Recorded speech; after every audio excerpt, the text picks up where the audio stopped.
भाजपचे आमदार नितेश राणे यांनी काल शुक्रवारी अधिवेशनात उद्धव बाळासाहेब ठाकरे गटाचे नाशिक महानगर प्रमुख सुधाकर बडगुजर यांचे आणि मुंबई बॉम्ब ब्लास्ट प्रकरणातील आरोपी सलीम कुत्ता याच्याशी संबंध असल्याचे पुरावे सादर केल्याने महाराष्ट्राच्या राजकारणात एकच खळबळ उडाली।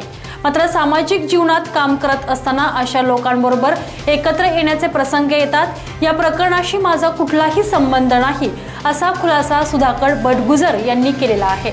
नेमकं काय आहे संपूर्ण प्रकरण पाहूयात या संदर्भातील हा स्पेशल रिपोर्ट। सुधाकर बडगुजर यांच्या विरोधात पडसाद उमटताच नाशिकचे पोलीस आयुक्त संदीप कर्णिक यांनी गंभीर दखल घेत बडगुजर यांना काल शुक्रवारी सायंकाळी चौकशीसाठी आयुक्तालयात पाचारण केलेलं होतं। रात्री उशिरापर्यंत चाललेल्या चौकशीत नेमकं काय घडलंय हे अद्यापपर्यंत खुलासा झालेला नाही। केंद्र शासनाने कांद्याच्या निर्यातीवर बंदी घातल्याने मोदी सरकार विरोधात शेतकऱ्यांमध्ये तीव्र रोष पाहायला मिळतो।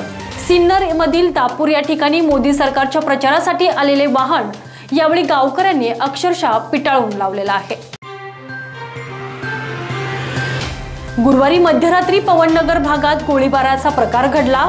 मात्र हा गोळीबार नेमका कोणावर झाला याचं गूढ अद्यापही कायम आहे। तर अंबड पोलीस या संस्थेच्या मागावर आहे। गर्भाशयाच्या मांसपेशीपासून तयार झालेल्या गाठीला फायब्रॉइड असं म्हणतात। स्त्रियांच्या शरीरामध्ये हार्मोन्स बदलांमुळे अशा गाठी निर्माण होतात। मुख्यतः प्रजननशील महिलांमध्ये याचं प्रमाण अधिक असतं। आज आपण आरोग्य वार्तामध्ये फायब्रॉइड म्हणजे काय, त्याची लक्षणं कोणती, फायब्रॉइडचा आणि वंध्यत्वाचा काही संबंध आहे का, यावर कुठली उपचार पद्धत ही उपलब्ध आहे, याविषयी अधिक माहिती जाणून घेऊयात ओएसिस फर्टिलिटी सेंटरच्या क्लिनिकल हेड आणि fertility consultant doctor Pallavi Untwal बेलदार यांच्याकडून। डिसेंबर महिना अर्धा उलटला तरी नाशिक शहरात थंडीची तीव्रता ही तशी कमीच होती। मात्र गेल्या 2 दिवसापासून तापमानाचा पारा 7.4 अंशांनी खाली घसरलेला असून गेल्या 24 तासात नाशिकमध्ये सर्वात निचांकी तापमानाची नोंद झाली आहे। तर नाशिककर सायंकाळनंतर कडाक्याचा थंडीचा अनुभव घेत आहेत। कायम वेगवेगळ्या वादग्रस्त कारणांमुळे नेहमीच चर्चेत असणारा पिंपळगाव बसवंत टोल नाक्यावर नाशिकमधील स्थानिक प्रवाशांना आता टोल मधील सवलत रद्द करण्यात आलेली आहे। MH15 आणि MH41 या वाहनांना असलेली ही सवलत रद्द करण्यात आल्याने वाहनधारकांमधून तीव्र रोष व्यक्त केला जातोय। दरोड्याच्या तयारीत असणाऱ्या 5 संस्थांना पंचवटी पोलिसांनी मरीमाता मंदिराच्या मागील परिसरातून मोठ्या शिताफीने अटक केली आहे। या 5 जणांकडून धारदार सुरा, लोखंडी रॉड, लाकडी दांडका, मिरचीची पूड, नायलॉन दोरी असा दरोड्याच्या तयारीसाठी लागणारी सर्व सामुग्री जप्त करण्यात आलेली आहे। नाशिक येथील स्वयंभू कपालेश्वर महादेव मंदिरात देशभरातील भाविक हे दर्शनासाठी येत असतात।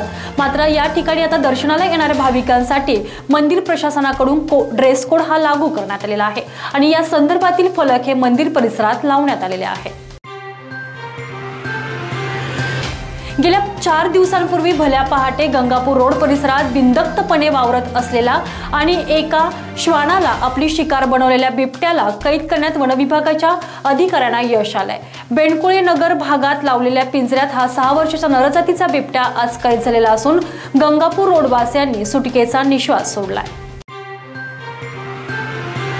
त्र्यंबक रोडवरील सातपूर पोलीस ठाण्याच्या मुख्य इमारतीमागे सुमारे 4 कोटी रुपये खर्च करून नवीन इमारत बांधण्यात आली खरी, मात्र ही सुसज्ज अशी इमारत अद्यापही धूळखात पडून आहे। सातपूर वासियांसोबतच सातपूर पोलिसांना या इमारतीमध्ये स्थलांतर होण्याची प्रतीक्षा आहे।